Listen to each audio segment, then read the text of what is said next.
దయనీయమైన పరిస్థితి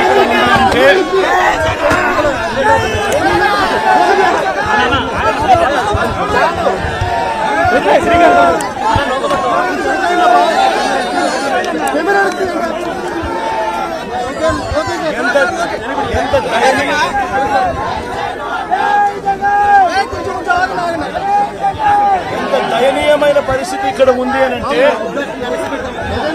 ఒకసారి మైకు పెట్టి ఎవరినైనా కూడా అడగండి. నిజంగా ఎంత దారుణమైన పరిస్థితి అంటే ఇక్కడ నుంచి మనుషులు వస్తా ఉన్నారు. ఇళ్లలో నుంచి దాదాపుగా 2 రోజుల పాటు కనీసం తిండి కూడా లేని పరిస్థితుల నుంచి నడుచుకుంటూ వాళ్ళంతా కూడా బయటకు వస్తా ఉన్నారు. ఓట్లు ఏమైనా ఏనంటే చాలని ఓట్లు, ఆ ఓట్లు కూడా ఎక్కించుకునే పరిస్థితులు, సందుల్లోకి బొందుల్లోకి పోని పరిస్థితి. ఓట్లలో వచ్చే వాళ్ళ సంఖ్య ఎంతమంది ఉన్నారు, నడుచుకుంటూ వచ్చే వాళ్ళ సంఖ్య ఎంతమంది ఉన్నారు ఒక్కసారి గమనించండి. ఈ లోతు దాకా నీళ్లుండి నడుచుకొని వస్తా ఉన్నారు. వచ్చిన వాళ్ళు కనీసము ఇక్కడికి వచ్చిన తర్వాత ఎక్కడికి పోవాలన్నా కూడా తెలియదు. ఇక్కడికి వచ్చిన వాళ్ళకు కనీసం రిలీఫ్ క్యాంపులు కూడా లేవు. రిలీఫ్ క్యాంపులకు వీళ్ళని తీసుకుని వెళ్లే కార్యక్రమము లేదు, వీళ్ళకి చెప్పింది లేదు, చేసేది లేదు. రిలీఫ్ క్యాంపులు కూడా లేకుండా ఇక్కడికి వచ్చిన వాళ్ళు ఎక్కడికి పోవాలో తెలియక వాళ్ళ బంధువుల ఇళ్ళకి పోతా ఉన్నారు. కనీసం వాళ్లకు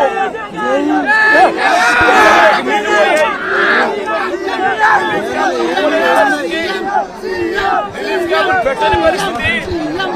కనీసం ఎవరికైనా సహాయం చేశారా, కనీసం కాస్త డబ్బులు ఇచ్చారా అంటే ఒక్కరికి కూడా ఒక దమ్మిడి పైసా కూడా ఇవ్వలేదు. కనీసం దమ్మిడి రూపాయి కూడా డబ్బు ఇవ్వలేదు. నిజంగా ఇంత దారుణంగా ఉన్న పరిస్థితులు బహుశా ఎప్పుడూ కూడా చూసే ఉంటాం. ఆశ్చర్యం కలిగించే విషయం ఏమిటి తెలుసా, ఈ ఫ్లడ్స్ ఏదైతే చెప్తా ఉన్నారు, ఈ రోజు ఈ ఫ్లడ్స్ ఏదైతే కనిపిస్తా ఉన్నాయో ఇవి స్వయంగా మ్యాన్ మేడ్ ఫ్లడ్స్. ఇది మ్యాన్ మేడ్ ఫ్లడ్స్ అంటే దాని అర్థం ఏమిటి అంటే ప్రభుత్వం స్పందించాల్సిన రీతిలో స్పందించకపోవడంతో ఈ రకంగా అన్యాయమైన పరిస్థితి నెలకొని ఉంది. ఆలోచన చేయమని అడుగుతా ఉన్నా. ఇంతకు ముందు కూడా వరదలు వచ్చాయి, ఇంతకు ముందు కూడా ఫ్లడ్స్ వచ్చాయి. ఇప్పుడు పడిన వర్షం కన్నా ఇంకా ఎక్కువ వర్షాలు కూడా పడ్డాయి. కానీ ఏ రోజు కూడా మనుషులు చనిపోయిన పరిస్థితులు ఏ రోజు రాలా. ఇంతటి దారుణమైన పరిస్థితులు ఏ రోజు లేవు. ఆలోచన చేయమని అడుగుతా ఉన్నా.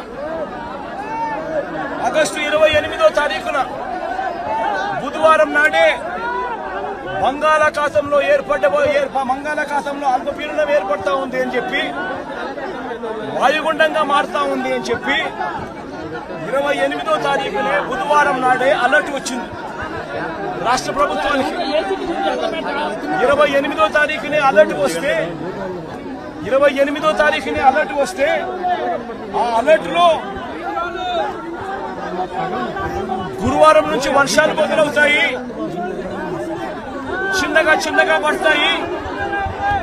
శుక్రవారం సాయంత్రానికల్లా అది ఎక్స్ట్రీమ్ రెయిన్ ఫాల్ కింద మారుతుంది. శనివారం అంతా కూడా ఉంటుంది ఆ రెయిన్ ఫాల్ అని చెప్పి చెప్పడం జరిగింది. అంటే 20 సెంటీమీటర్ల పైచిలకు వర్షం పడుతుంది అని అంటే దాని అర్థం అది ఎక్స్ట్రీమ్ రెయిన్ ఫాల్ అని. మరి ఆ ఎక్స్ట్రీమ్ రెయిన్ ఫాల్ ఎక్కడ వస్తా ఉంది, ఏ మండలాలలో వస్తుంది అనే ఇన్ఫర్మేషన్ కూడా ఐఎండీ ద్వారా మనకు ఇన్ఫర్మేషన్ కూడా మనకుంది. ఆ ఇన్ఫర్మేషన్ మనకున్నా కూడా 28వ తారీఖునే బుధవారం నాడే మనకి అలర్ట్ వచ్చిన తర్వాత కూడా మనం ఏం చేశాము అన్నది ఒక ముఖ్యమంత్రిగా రాష్ట్ర ప్రభుత్వంగా ఆలోచన చేయాలి. 28వ తారీఖున అలర్ట్ వచ్చిన వెంటనే ఆ అలర్ట్ లో ఎక్స్ట్రీమ్ రెయిన్ఫాల్ పడుతుంది. ఆ ఎక్స్ట్రీమ్ రెయిన్ఫాల్ మన దగ్గర మాత్రమే కాదు, ఆ ఎక్స్ట్రీమ్ రెయిన్ఫాల్ మన దగ్గరనే మాత్రమే కాదు, కృష్ణా, గుంటూరు, వెస్ట్ గోదావరి జిల్లాలు మాత్రమే కాదు, తెలంగాణలోని ఖమ్మం, నల్గొండ జిల్లాలలో కూడా పడుతుంది అని చెప్పి కూడా చెప్పడం జరిగింది. క్యాష్మెంట్ ఏరియా మొత్తం కృష్ణానది క్యాష్మెంట్ ఏరియా భీకరంగా తయారవుతుంది అని కూడా ఆ రిపోర్ట్ లో చెప్పడం జరిగింది. 28వ తారీఖున వాళ్ళు అలర్ట్ చేసిన రిపోర్ట్లు. మరి ఒక వైపున ఏం చేయాలి ప్రభుత్వం అన్నాక? ఆల్రెడీ డ్యాములు చూస్తే శ్రీశైలము, నాగార్జున సాగర్, పులిచింతల డ్యాములు ఆల్రెడీ ఇప్పటికే ఫుల్ గా నిండున్నాయి. ప్రభుత్వం అనేది చేయాల్సింది ఏముంది? వెంటనే ప్రభుత్వం ఇరిగేషన్ డిపార్ట్మెంట్ తోనూ, రెవెన్యూ డిపార్ట్మెంట్ తోనూ, హోమ్ డిపార్ట్మెంట్ తోనూ రివ్యూ కార్యక్రమం చేసి ఈ రకంగా తుఫాన్ రాబోతా ఉంది, డ్యాములు అయితే పూర్తిగా నిండున్నాయి ఇప్పటికే, ఆ నిండు ఉన్న డ్యాముల పరిస్థితుల నేపథ్యంలో, తుఫాను వస్తా ఉన్న నేపథ్యంలో ఏ రకంగా దీన్ని డీల్ చేయాలి అని చెప్పి ఒక ప్రణాళికాబద్ధంగా ఒక కార్యక్రమం చేయాలి. శ్రీశైలం నుంచి, నాగార్జున సాగర్ నుంచి, పులిచింతల నుంచి కనీసం 60-70 టీఎంసీల నీళ్లను అక్కడ నుంచి తగ్గించి అక్కడ వాటర్ ఫ్లడ్ కుషన్ ఏర్పాటు చేసుకోవాలి. అక్కడ వాటర్ ఫ్లడ్ కుషన్ ఏర్పాటు చేయకపోవడం వల్ల కృష్ణానదిలో వరదలు రావడం, ఒకవైపున తుంగభద్ర నుంచి కురిసిన వర్షాల నేపథ్యంలో దాదాపుగా 170 క్యూసెక్ల నీళ్లు తుంగభద్ర నుంచి నీళ్లు రావడం, ఇది కూడా మనకి ఇన్ఫర్మేషన్ ఉంది. సిడబ్ల్యూసీ వాళ్ళు కూడా రిపోర్ట్ చెప్తా ఉన్నారు. ఈ నెల 30వ తారీఖు నుంచి శ్రీశైలంలోని కృష్ణానది ఇంకా భీకరంగా, కర్ణాటక నుంచి, మహారాష్ట్ర నుంచి కూడా వర్షాల వల్ల భీకరంగా నీళ్లు వస్తాయని చెప్పి శ్రీశైలంలో నీళ్లను తగ్గించి ఉండింటే, తుంగభద్ర నీళ్లు శ్రీశైలంలోను, నాగార్జున సాగర్ లోను అపికన ఉండగలిగిందంటే ఆ వాటర్ ఫ్లడ్ కుషన్ ఏర్పరచుకోవడం వల్ల దాదాపుగా సబ్స్టాన్షియల్ గా నీటిని అక్కడే మనం కట్టడి చేసి ఉండొచ్చు. అది కాక కృష్ణానదికి సంబంధించి తెలంగాణ నుంచి వస్తా ఉన్న నీళ్లు, మూసీ నది నుంచి వస్తా ఉన్న నీళ్లు, ఇవన్నీ కూడా పులిచింతల్లో కూడా ఆల్రెడీ నిండి ఉన్న కెపాసిటీ. అక్కడ కూడా నీళ్లు తగ్గించి ఉండింటే అక్కడ కూడా నీళ్లు ఆపి ఉండే పరిస్థితి. కానీ అవన్నీ ఏమీ చేయకుండా, ఎక్కడా కూడా నీళ్లు తగ్గించకుండా 30వ తారీఖు నుంచి నీళ్లు తగ్గించుకుంటూ వచ్చిందంటే ఒక 8 లక్షలు 9 లక్షలు క్యూసెక్కులు అలా పారుతా పోయిండు 30వ తారీఖు నుంచి. అప్పుడు ఈ మాదిరిగా భీకరంగా 11,35,000 క్యూసెక్కులు వచ్చే పరిస్థితి ఉండేది కాదు. ఈ మాదిరిగా ఫ్లడ్ ఉండే పరిస్థితి ఉండేది అంతకన్నా కాదు. కానీ రాష్ట్ర ప్రభుత్వం తీవ్రంగా జాప్యం చేసి, ఏకంగా చంద్రబాబు నాయుడు గారు అనే వ్యక్తి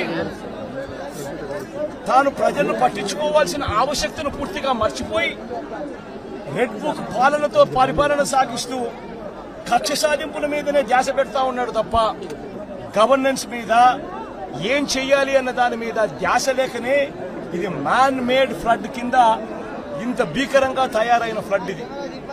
దీనికి గన 30వ తారీఖు నుంచే పర్ఫెక్ట్ ప్లానింగ్ గన చేసిందంటే, మనకు బుధవారం నాడు అలర్ట్ వచ్చినప్పుడే తుఫాన్ రాబోతా ఉంది అని చెప్పి అలర్ట్ వచ్చినప్పుడే మనం కానీ ప్లానింగ్ చేసి ఉంటే తుంగభద్ర నుంచి వచ్చే నీళ్లు శ్రీశైలం, నాగార్జున సాగర్ లో ఆగి ఉండేటివి. పులిచింతల్లో మూసీ నది నుంచి వచ్చే నీళ్లు ఆపుకొని ఉండవచ్చు. తర్వాత ఉపనదుల నుంచి వచ్చే నీళ్లు ఏదైతే ఉందో, ఆ ఉపనదుల నుంచి వచ్చే నీళ్లు పారినా కూడా ఇంత తీవ్రమైన డ్యామేజ్ ఎక్కడా కూడా ఉండే పరిస్థితి కూడా ఎక్కడా ఉండదు. బుడమేరు అనేది బుడమేరు నుంచి వరదలు వస్తా ఉన్నాయని తెలుసు.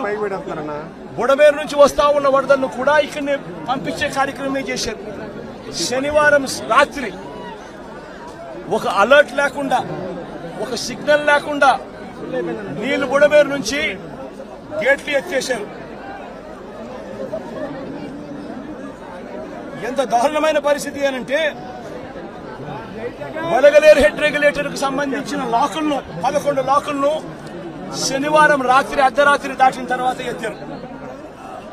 అలర్ట్ లేదు. ఇక్కడ ఈ ప్రాంతంలో ఉన్న ప్రజలకు కనీసం కనీసం చెప్పడం లేదు. ఎత్తేసినారు. ఎందుకు ఎత్తినారు?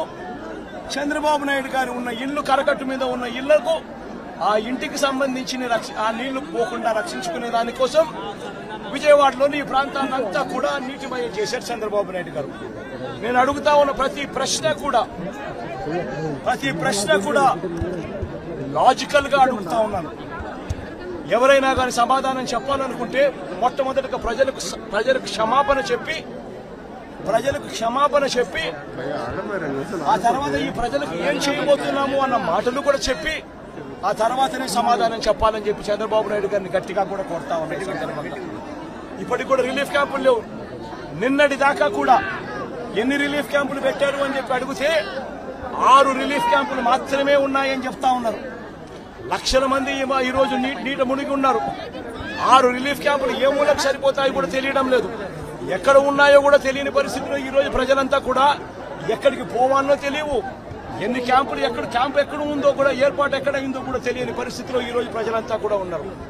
ఇంతటి దారుణమైన మేనేజ్మెంట్ బహుశా ఏ ముఖ్యమంత్రి ఎప్పుడు కూడా ఏ హయాంలో కూడా ఎప్పుడు జరిగి ఉండదు. ఆలోచన చేయమని అడుగుతా ఉన్నా. ఈరోజు చెప్తా ఉన్న ఈ 11,30,000 క్యూసెక్కుల గురించి ఏదైతే మాట్లాడుతా ఉన్నామో ఈ 11,30,000 క్యూసెక్కులకు సంబంధించి మొదట ఇది రావడం ఇదేం కొత్తేమీ కాదు. ఇటువంటిదే 1903లో 11,90,000 క్యూసెక్కులు వచ్చింది. 2009లో కూడా 11,10,000 క్యూసెక్కులు వచ్చింది.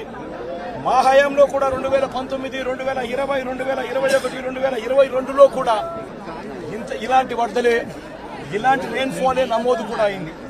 కానీ ఇలాంటి రెయిన్ఫాల్ నమోదైనా కూడా మా హయాంలో ఎప్పుడు కూడా ఈ మాదిరిగా 11 లక్షల క్యూసెక్కులకు చేరడము, దానివల్ల ప్రజలందరూ అతలాకుతలమైన పరిస్థితులు రావడం ఎప్పుడూ జరగలేదు. 2021లో శ్రీశైలం నుంచి దిగువకు 8 లక్షల క్యూసెక్కులు, శ్రీశైలం దిగువకు 8 లక్షల క్యూసెక్కులు 2021లో కిందికి వదలడం జరిగింది. దిగువ పులిచింతల్లోకి మూసీ నది నుంచి 1,50,000 క్యూసెక్కులు రావడం జరిగింది.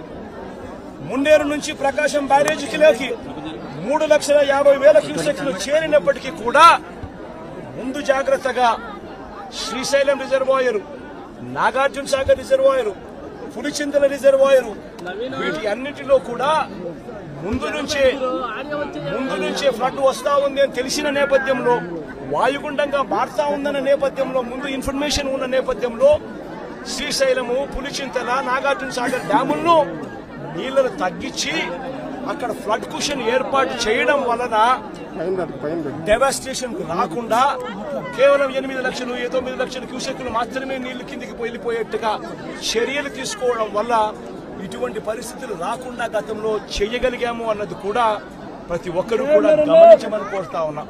ఇంతటి మ్యాన్ మేడ్ ఫ్లడ్ ను క్రియేట్ చేసినందుకు చంద్రబాబు నాయుడు మొట్టమొదటిగా ప్రజలకు క్షమాపణ చెప్పాలి.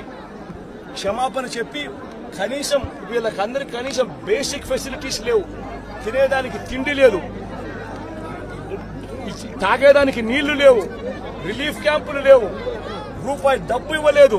వీళ్ళందరూ ఎలా బతకాలని చెప్పి అడుగుతా ఉన్నారు. చంద్రబాబు నాయుడు ఇక్కడికి వచ్చి క్షమాపణ చెప్పి సమాధానం చెప్పాలని కూడా అడుగుతా ఉన్నారు.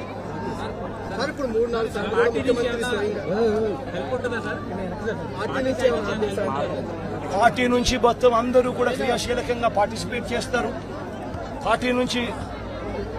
పార్టీ క్యాడర్ ఇప్పటికీ క్రియాశీలకంగా పార్టిసిపేట్ చేస్తూ ఉంది.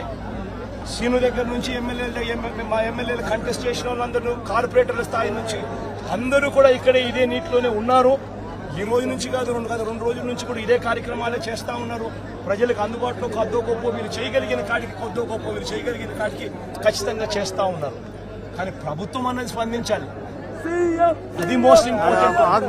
ప్రభుత్వం అనేది పలికితే జగన్ ప్రభుత్వంలో కూడా ప్రభుత్వం ఉండేది. కానీ జగన్ ప్రభుత్వంలో ఏ ఒక్కరూ కూడా ఎప్పుడూ కూడా డిస్సాటిస్ఫైడ్ గా ఎప్పుడూ లేరు. ఎందుకు లేరు అని అంటే కారణం, జగన్ ప్రభుత్వంలో ఒక వాలంటీర్ వ్యవస్థ ఉండేది. జగన్ ప్రభుత్వంలో ఒక సచివాలయ వ్యవస్థ ఉండేది. ఈ వాలంటీర్ల వ్యవస్థ, ఈ సచివాలయాల వ్యవస్థ గ్రామ స్థాయిలో వార్డు స్థాయిలో మమేకమై ఉండేది. వీళ్ళందరూ కూడా వాలంటీర్లందరూ కూడా ఎప్పుడు వరద వచ్చినా, ఎప్పుడు తుఫాన్ వచ్చినా వీళ్ళ సహాయ సహకారాల వల్లే గొప్పగా ఎటువంటి కంప్లైంట్స్ ప్రజల నుంచి రాకుండా సాచురేషన్ పద్ధతిలో ప్రజలకు మంచి చేయగలిగాం.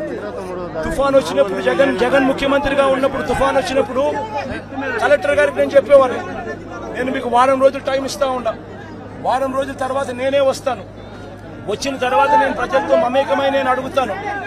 ఏ ఒక్కరి నోట్లో నుంచి కూడా కలెక్టర్ మాకు పలకలేదు, కలెక్టర్ స్పందించలేదు, కలెక్టర్ వల్ల మాకు నష్టం జరిగింది అన్న మాట ఎప్పుడూ వినపడకూడదు అని చెప్పి నేను ఆదేశాలు ఇచ్చేవాడిని. మా కలెక్టర్ బాగా పనిచేశాడు, మా కలెక్టర్ మంచివాడు అనే మాట వినపడాలి అని చెప్పి గట్టిగా కలెక్టర్లకు ఎప్పుడు చెప్పేవాడిని. చెప్పిన ప్రకారం నేను ఖచ్చితంగా వారానికి నేను వారం రోజుల తర్వాత నేను పోయేవాడిని. పోయేసరికే వాలంటీర్ సైన్యం అక్కడ ముందే ఉండేది. గ్రామ సచివాలయాల్లో పనిచేసే మొత్తం పిల్లలందరూ కూడా అక్కడే ఉండేవాళ్ళు. ఆ వారం రోజుల పాటు వాళ్ళంతా కూడా ప్రభుత్వం అంతా కూడా పూర్తిగా కలిసి ప్రతి గడపకు వెళ్ళేది. ప్రతి గడపకు వెళ్లి సహాయ సహకారాలు అందిస్తూ మొట్టమొదటిసారిగా ఎప్పుడు ఇంతకుముందు జరగని విధంగా ప్రతి కుటుంబానికి 2000 రూపాయలు సహాయం కూడా, ఆర్థిక సహాయం కూడా అందించిన పరిస్థితులు ఎప్పుడైనా ఉన్నాయి అంటే అది ఒక్క జగన్ ప్రభుత్వంలో మాత్రమే జరిగింది. అటువంటి కొత్త సాంప్రదాయాలను ముందుకు తీసుకొచ్చింది మనం, వాలంటీర్ వ్యవస్థను ముందు పెట్టింది మనం. సచివాలయ వ్యవస్థ వాలంటీర్ వ్యవస్థతో పూర్తిగా ప్రతి గడపకు కూడా సహాయ సహకారాలు అందించగలిగాము. రిలీఫ్ క్యాంపులు తుఫాను వచ్చే నాటికే రిలీఫ్ క్యాంపులు ఏర్పాటయ్యేటివి. ముందుగానే లోతట్టు ప్రాంతంలో ఉన్న మనుషులందరినీ కూడా ముందుగానే రిలీఫ్ క్యాంపులకు ట్రాన్స్ఫర్ చేసేవాళ్ళము. రిలీఫ్ క్యాంపుల్లో అందరినీ కూడా బాగా చూసుకోవడమే కాకుండా రిలీఫ్ క్యాంపుల్లో బయటికి వెళ్లేటప్పుడు డబ్బులు కూడా 2000 రూపాయల డబ్బులు కూడా సహాయం కూడా ఇచ్చి పంపించిన కార్యక్రమం కూడా అప్పట్లో జరిగేది. అప్పటికి ఇప్పటికి తేడా గమనించండి. చంద్రబాబు నాయుడు కూడా కనీసం ఇప్పటికైనా ప్రజలకు క్షమాపణ చెప్పి కనీసం చేయాల్సిన పనులు ఖచ్చితంగా చేయమని చెప్పి అడుగుతా ఉన్నాం.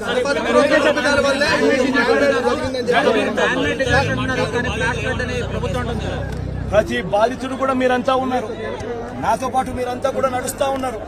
బాధితుల దగ్గర మీరు కూడా మైకు పెడతా ఉన్నారు, బాధితులు మాట్లాడిన మాటలు మీరు కూడా విన్నారు. ఒక్క బాధితుడికైనా కూడా కనీసం ఒక్క బాధితుడికైనా కానీ ఇక్కడ నుంచి మేము వస్తా ఉన్నాం, ఇక్కడ నుంచి మేము ఎక్కడికి వెళ్ళాలి అని అంటే, ఇక్కడ నుంచి ఎక్కడికి వెళ్తా ఉన్నారనంటే తెలియదు సార్, తెలియదన్నా, ఇక్కడ నుంచి పోవాలి మా బంధువులు ఇళ్ళకి పోవాలనే మాట చెప్తా ఉన్నారు. కానీ కనీసం ఒక్క బాధితుడన్నా కానీ రిలీఫ్ క్యాంపులకు మేము పోతా ఉన్నాము, రిలీఫ్ క్యాంప్ అక్కడ ఉంది, రిలీఫ్ క్యాంప్ అక్కడ పెట్టారన్న మాట కనీసం ఒక్కడన్నా చెప్పాడా అని అడుగుతా ఉన్నా. కనీసం ఒక్క బాధితుడన్నా కానీ చెప్పాడని అడుగుతా ఉన్నా. మీరే విన్నారు, మీరే చూశారు. ఆ బాధితుడు నేను అడిగా, ఈ 2 రోజుల నుంచి కనీసం మీకేమైనా సహాయం అందిందా అని చెప్పి, కనీసం ఇంటికి వచ్చి ఎవడైనా డబ్బు ఇచ్చాడా అని చెప్పి అడిగా. ఇంటికి వచ్చి మంచినీళ్ళు ఇచ్చే కార్యక్రమం జరగలేదు సార్, డబ్బులు కదా దేవుడు ఎరుగు అని చెప్పి మాటలు వినిపించారు. మీరంతా కూడా విన్నారు.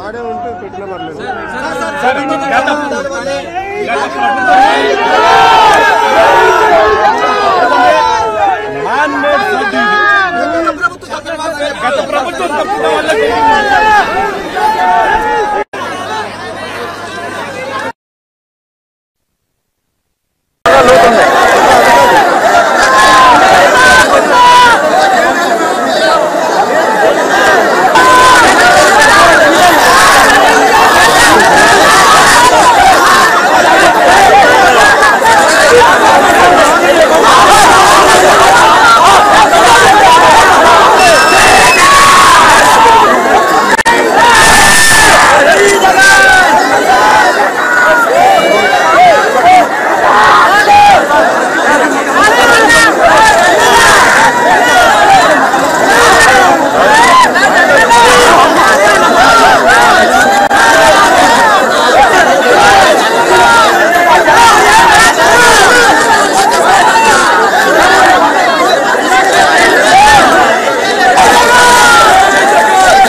చాలా ఇబ్బందిగా ఉన్నాయి. ఇక్కడ లోతు నీళ్లు ఉన్నాయి.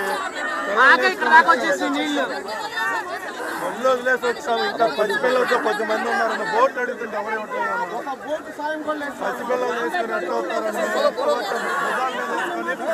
12 పిల్లలతో వచ్చాము. 5 ఈ లోటు ఎట్లా బోట్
నీళ్ళు కూడా ఇవ్వట్లేదన్నా. వాటర్ బాటిల్ 30 రూపాయలు పెట్టి కొనుక్కోవాల్సి చెప్పాలి కదన్నా. తాగడానికి నీళ్ళు కూడా దొరకట్లేదన్నా. అన్నా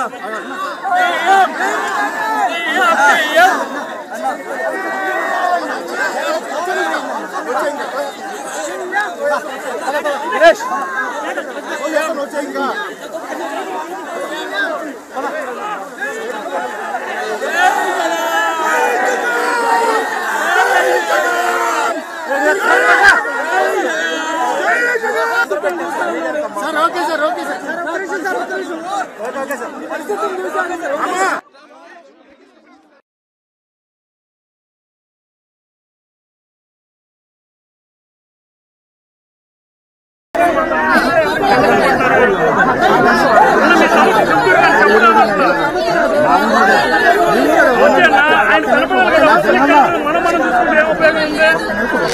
కనపడకుండా మనమే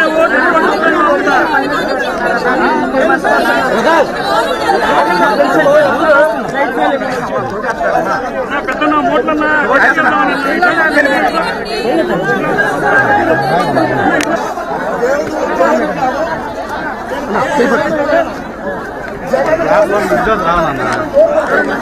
ఇంత సార్ ఏసీపీ వచ్చినారు, సబ్ కలెక్టర్ వచ్చినారు.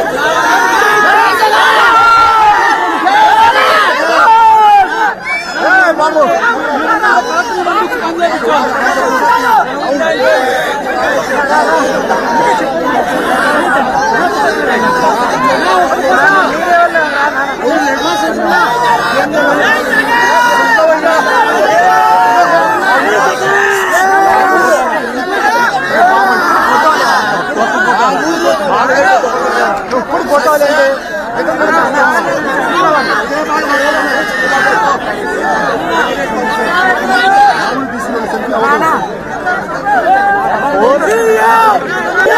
నా ఫోన్ కానీ అన్న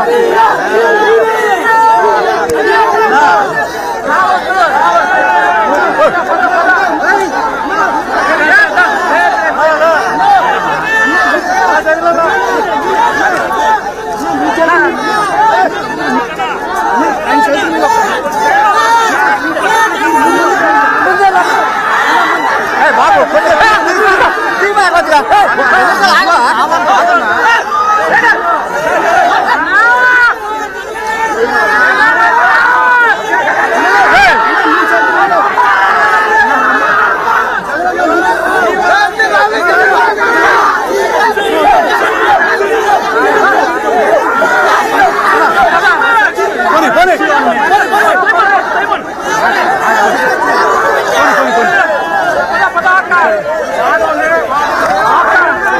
బాబోయ్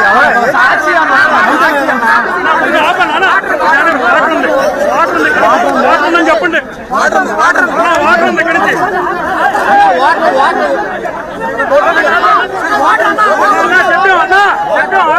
ఆగండి ఒక్క నిమిషం ఆగండి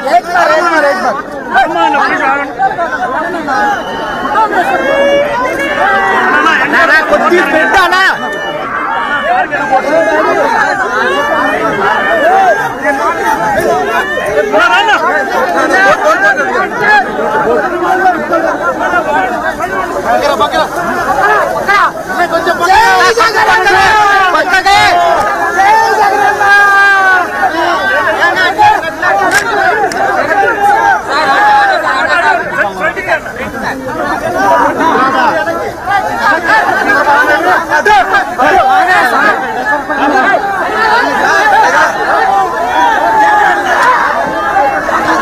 కొంచెం అవతలకండి అవతలకండి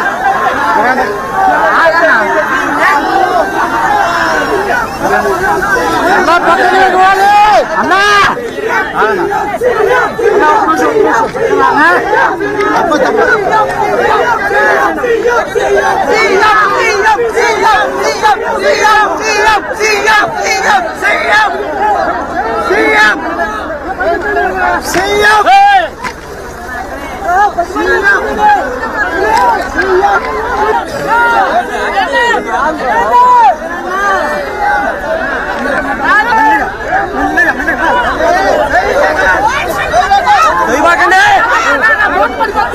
నన్న పక్కకి రావాలి పక్కకి రావాలి కొంచెం పక్కకి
క్యాప్టెన్ అంచే అంచే